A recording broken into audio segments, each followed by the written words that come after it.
गोपी गोपी गोपी, यूं ही उसके नाम की माला जपते रहोगे या कुछ सोचोगे उस कुत्ते के बारे में? सारे बिजनेस का सत्यानाश कर रहा है वो, आराम से शहर में घूम रहा है। शर्म आनी चाहिए तुम लोगों को। खत्म कर दो, खत्म कर दो उसे, जान से मार डालो।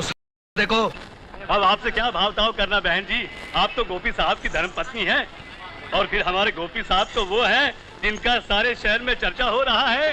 गोपी साहब, सुना आप हर रोज सुबह आधे घंटे के लिए पुलिस स्टेशन जाते हैं, फिर अखबार में आपके नाम के चर्चे कैसे छप रहे हैं? तुम्हारी बात में पॉइंट तो है। जानते हो, दिन भर यहाँ वहाँ भटकने का काम किसका है? मामूली जानवरों का। लेकिन उन जानवरों में एक जानवर है, लायन। लायन? लायन मतलब? लायन मतलब शेर। वो आराम से अपनी गुफा में सोता रहता है, लेकिन जब उसे भूख लगती है ना, तो एक ही झटके में बड़े से बड़े हाथी को मार गिराता है। मेरा भी कुछ वैसा ही है, क्यों चंदा? यस यस माय शेर। देखने में सबको लग रहा होगा कि मैं आराम कर रहा हूँ, लेकिन असल में मैं आराम करते करते अगले दिन का प्रोग्राम भी फिट कर लेता हूँ। हाँ, बस दूसरे दिन लायन की तरह उठता हूँ और अपने शिकार को आधे घंटे में पकड़ लेता हूँ। क्यों चंदा? मगर गोपी साहब, आपकी इस बहादुरी से सारे 2 नंबर वाले आपके पक्के दुश्मन बन गए होंगे। इस बात की किसे फिक्र है? गोपी को? No no.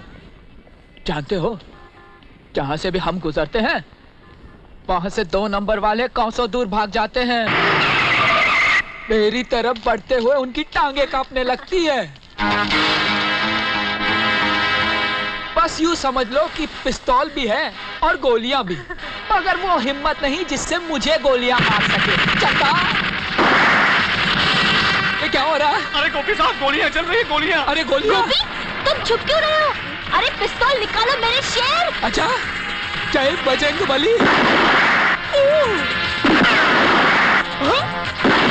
अरे वाह गोपी डार्लिंग, तुम तो शेर निकले, सच्ची के शेर।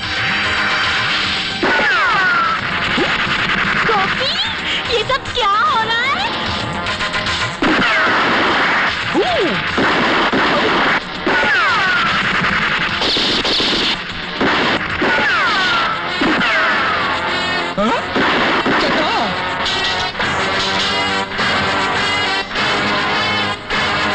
अरे ये क्या कर रहे हैं गोपी साहब? आगे मत जाइए, गोलियां चल रही है। गो गोपी गो।